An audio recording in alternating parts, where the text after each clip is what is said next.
"She's just a flight attendant," the air marshal muttered as Jessica approached the cockpit. He had no idea that beneath her navy blue uniform, hidden under perfectly pressed fabric, lay the wings of a decorated F-16 pilot who had flown 127 combat missions over hostile territory. But when the hijackers made their move at 35,000 feet, everyone on that plane would discover who Captain Jessica Mitchell really was. Welcome to the Human Stories channel. Before we dive in, tell me in the comments, where in the world are you watching from today? And what's one moment when someone totally underestimated you? The morning sun glinted off the wings of Continental Airways Flight 847 as it sat on the tarmac at Denver International Airport. Inside the cabin, Jessica Mitchell moved through her pre-flight routine with the precision of someone who had done this thousands of times before. Her movements were economical, purposeful, checking overhead bins and ensuring safety equipment was properly stowed. To the passengers boarding that Tuesday morning, she was invisible. Just another uniform, another face in the service industry they'd forget before the plane reached cruising altitude. A businessman in 12A barely glanced up from his laptop as she offered him a pillow. The elderly woman in 8C smiled politely, but looked through her rather than at her. Jessica had grown accustomed to this invisibility over the past 8 years. What none of them knew was that her hands, now steady with coffee pots and blankets, had once gripped the controls of a fighter jet screaming through enemy airspace at Mach 1.5. Her eyes, which now scanned the cabin for passenger comfort, had once locked onto targets through a heads-up display while surface-to-air missiles streaked past her canopy. Agent David Brooks, the federal air marshal assigned to this flight, settled into his aisle seat in row 15. His eyes automatically cataloged potential threats as passengers filed past. The nervous teenager with the oversized backpack, the man in the baseball cap who kept checking his phone, the woman traveling alone who seemed too alert for someone supposedly going on vacation. What Brooks didn't notice was Jessica. She moved through his peripheral vision like background noise, part of the aircraft's furniture. This was exactly how she preferred it. After spending 5 years as Captain Jessica Mitchell, call sign Phoenix, leading combat missions over Afghanistan and Iraq, she had learned to appreciate anonymity. The transition from military to civilian life hadn't been easy. After her final deployment, Jessica had found herself struggling with the mundane nature of peacetime existence. The intensity of combat flying, the split-second decisions that meant life or death for ground forces depending on her support. Nothing in the civilian world compared to that clarity of purpose. That's when she discovered commercial aviation, not as a pilot, which would have been the obvious choice, but as a flight attendant. The irony wasn't lost on her. The woman who had commanded the skies now served coffee at altitude, but there was something appealing about the anonymity, the ability to disappear into a role that drew no attention, no questions about her past. Continental Airways had been happy to hire her. Her military background was seen as an asset for dealing with difficult passengers. Her supervisor, Linda Chen, had told her during the interview that veterans often made excellent flight attendants because they understood discipline and could handle stress. If only Linda knew about the stress Jessica had actually handled, the kind of stress that came from flying through enemy fire while guiding ground forces to safety. The stress of making split-second decisions that determined whether soldiers made it home to their families or became names on a memorial wall. During her military service, Jessica had earned the Distinguished Flying Cross for a mission over Helmand Province, where she had single-handedly provided air support for a trapped Marine unit. Surrounded by enemy fighters, low on fuel, with surface-to-air missiles tracking her every move, she had stayed on station until every last Marine was evacuated.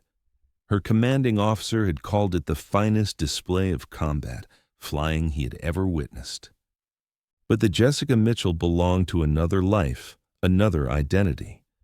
The woman who now demonstrated safety procedures and served beverages had carefully buried Captain Mitchell so deep that sometimes she almost forgot she had ever existed. As Flight 847 pushed back from the gate, Jessica took her position for the safety demonstration. She pointed to the exits, demonstrated the use of oxygen masks, and explained flotation devices with the same professional calm she had once used to brief squadron commanders on combat tactics. Mr. Frank Wilson, a 78-year-old man in seat 6B, watched her during the safety demonstration with unusual attention. Unlike the other passengers who were absorbed in their phones or already settling in for naps, Wilson studied Jessica's movements. There was something about her bearing, the way she carried herself, that nagged at his memory. Wilson had served in Vietnam as a helicopter pilot. He knew military bearing when he saw it. This flight attendant moved like someone who had commanded rather than served. Her eyes swept the cabin with the systematic efficiency of someone trained to assess tactical situations, not just passenger comfort. But he said nothing. If she was military, and if she was choosing to keep that quiet, she probably had her reasons. Flight 847 climbed through 15,000 feet as Jessica moved through the cabin, taking drink orders. The flight to Miami was scheduled for 3 hours and 47 minutes. She had made this route dozens of times before. It was Tuesday, typically a light travel day, with only 167 passengers aboard the Boeing 737-800. Captain Robert Harrison, the pilot, was a 20-year veteran of commercial aviation. His co-pilot, First Officer Sarah Kim, was relatively new but competent. Jessica had worked with both of them before. Good people, professional, but neither had ever seen combat. Neither had ever had to make life-or-death decisions while traveling at 500 miles per hour with someone actively trying to kill them. At 35,000 feet, Jessica was serving beverages to passengers in the forward cabin when she noticed something that made her pause. 3 men, seated separately but clearly traveling together, were exhibiting behavior that triggered her combat-trained instincts. The man in 4C kept checking his watch and looking toward the cockpit. The passenger in 7A had refused all beverages and hadn't touched the magazine he was supposedly reading. The third man, in 9F, was sweating despite the cabin's cool temperature and kept shifting in his seat. Jessica's training kicked in.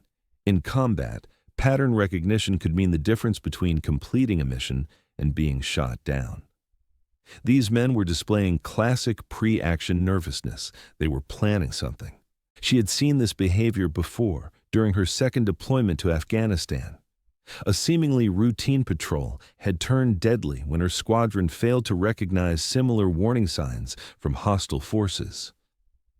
That day, she had lost her wingman, Captain Marcus Torres, to an ambush that could have been prevented if someone had paid attention to the patterns.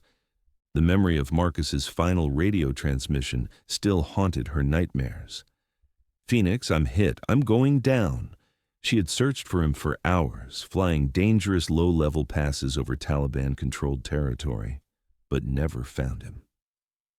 His body was recovered 3 days later by special forces.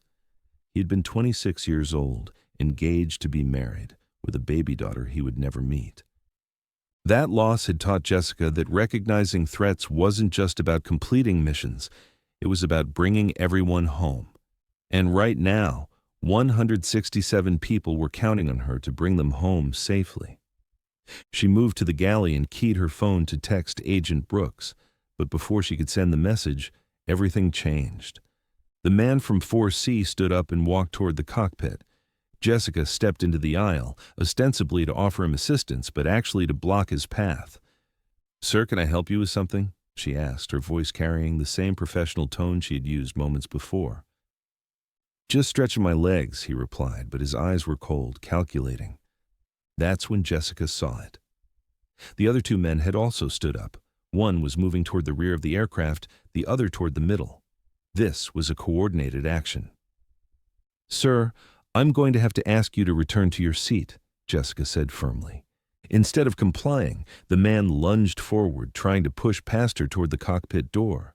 Jessica reacted with muscle memory that had nothing to do with flight attendant training and everything to do with 5 years of military combat experience. She grabbed his wrist, twisted it behind his back, and slammed him face first into the bulkhead with enough force to stun him.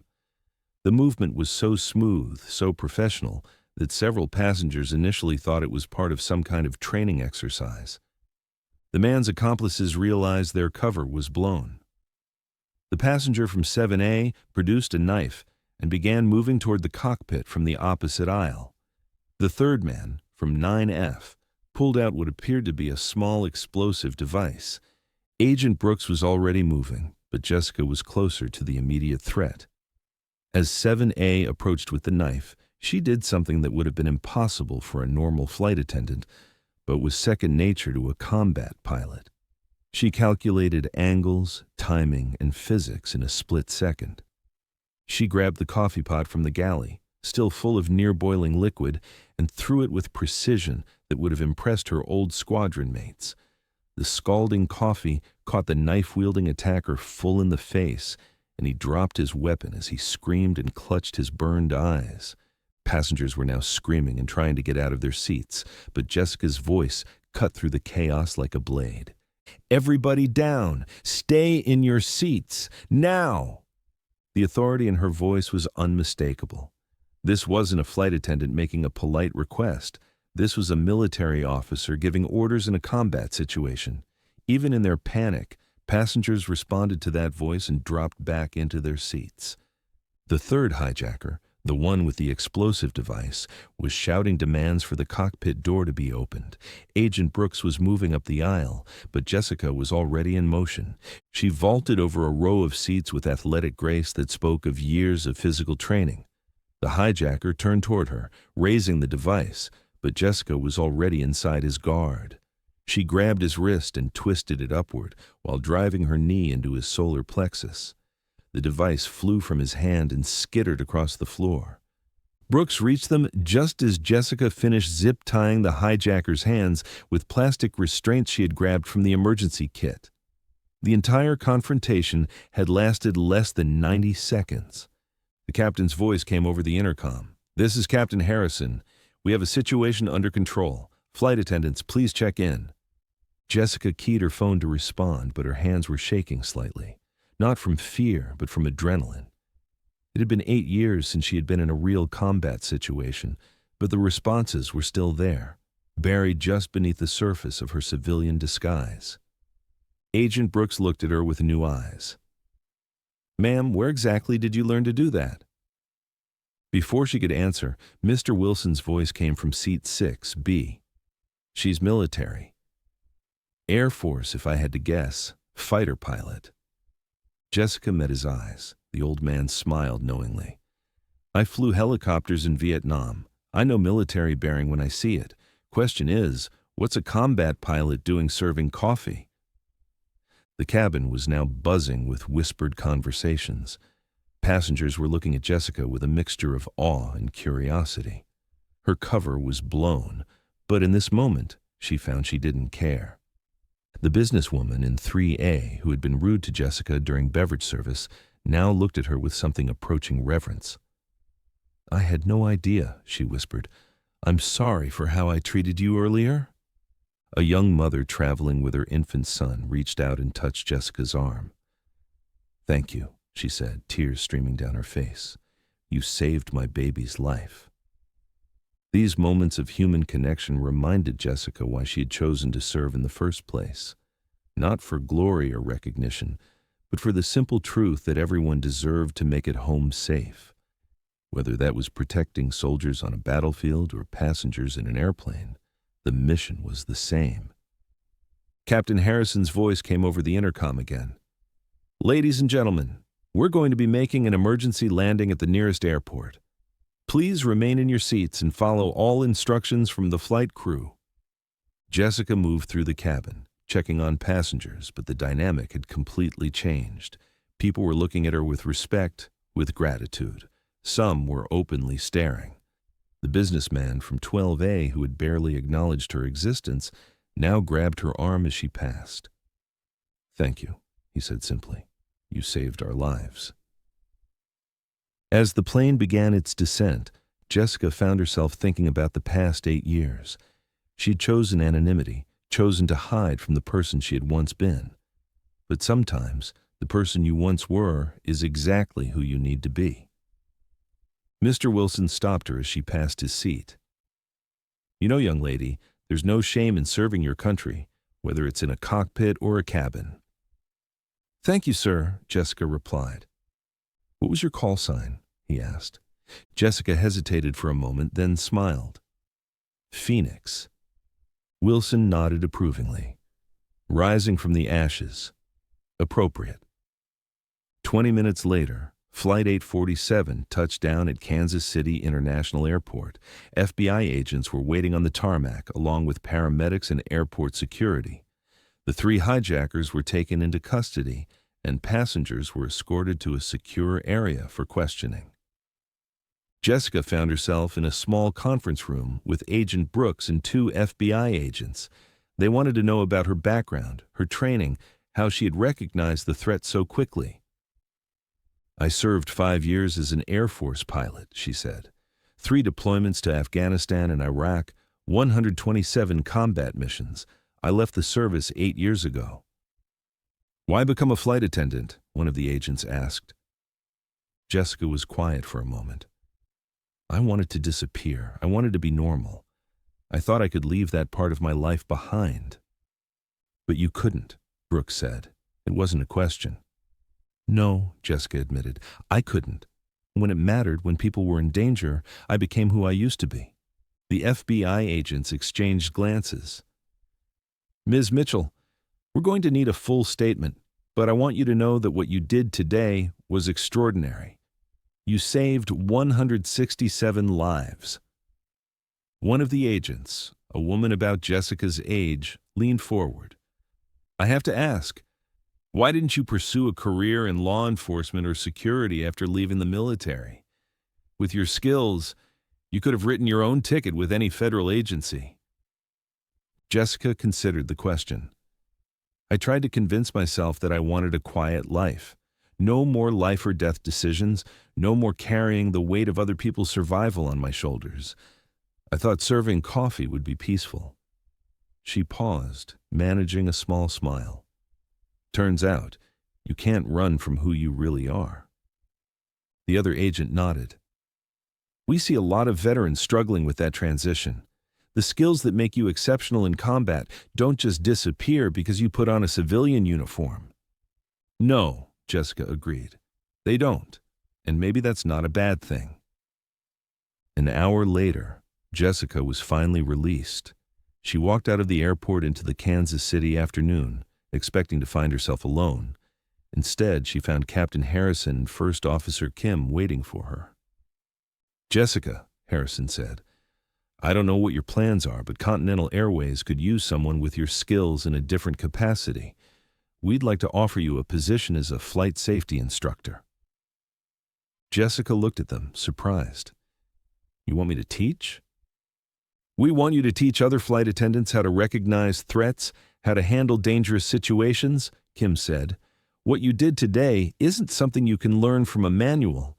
It comes from experience, from training, from being tested under fire. Jessica thought about it. For 8 years, she had been hiding from her past, but maybe it was time to stop running from who she had been and start using it to help others. I'd like that, she said. 6 months later, Jessica Mitchell stood in front of a classroom full of flight attendants and air marshals. On the wall behind her was a photograph of Flight 847, along with newspaper clippings about the hijacking attempt that had been thwarted by an off-duty military pilot working as a flight attendant. The media attention had been intense, but Jessica had declined most interviews. She had agreed to one article with a veterans magazine, hoping it might help other former service members struggling with civilian life. The article generated hundreds of emails from veterans sharing their own stories of hidden service. But the most meaningful response came from Marcus Torres's widow, Maria. Marcus would be proud, she had written. He always said you were the best pilot he ever flew with. The official story was close to the truth, but it didn't capture the full picture. It didn't explain how someone could spend 8 years successfully hiding their past, only to have it emerge when it mattered most. The most important thing to remember, Jessica told her students, is that you never know who you really are until you're tested. Skills don't disappear. Training doesn't fade. The person you were is still inside you, waiting for the moment when you need them most. After class, she walked to the airport and watched planes take off. Sometimes she missed the cockpit, missed the pure adrenaline of combat flying. But she had found a new purpose, a new way to serve. Her phone buzzed with a text from Mr. Wilson, who had stayed in touch after the incident. Saw the news story about your promotion. Proud of you, Phoenix. You're still rising from the ashes. Jessica smiled and typed back, "Thank you, sir." Once Air Force, always Air Force. She looked up at the sky, where a fighter jet was leaving a contrail across the clear blue expanse. For a moment, she could almost feel the stick in her hands, the familiar weight of a helmet, the rush of afterburners kicking in. But then she turned and walked back toward the terminal, where her next class was waiting. She had found her new mission, and it was just as important as any she had flown in combat. Because sometimes, the best way to serve your country isn't in a cockpit. Sometimes it's in a cabin at 35,000 feet, making sure everyone makes it home safe. If this story moved you, tell us in the comments, where in the world are you watching the Human Stories channel from today? And if you believe stories like this deserve to be heard, hit that subscribe button and help us honor the hidden heroes among us. Thank you for watching, and we'll see you in the next story.